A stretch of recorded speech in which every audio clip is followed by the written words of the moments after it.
Hey, what is up everyone? Welcome back to our YouTube channel. So for today's video, I'm going to teach you how you can easily turn off automatic relisting on eBay. So just head over to ebay.com and make sure that you're logged into your account. Then next is just hover your mouse to this My eBay.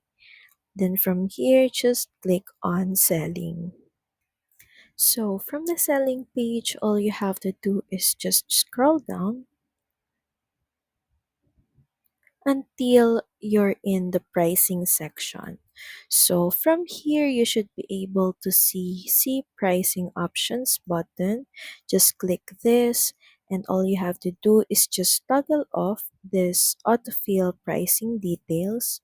And if you scroll down for a little bit more, you can easily find here the auto release checkbox. So all you have to do is just uncheck this.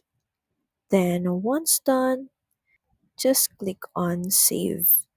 So that's pretty much it. Thank you very much for watching this video. I hope that you find this video helpful. And if you do, please don't forget to like, share, and subscribe to the channel. And I will see you again on the next one. Bye!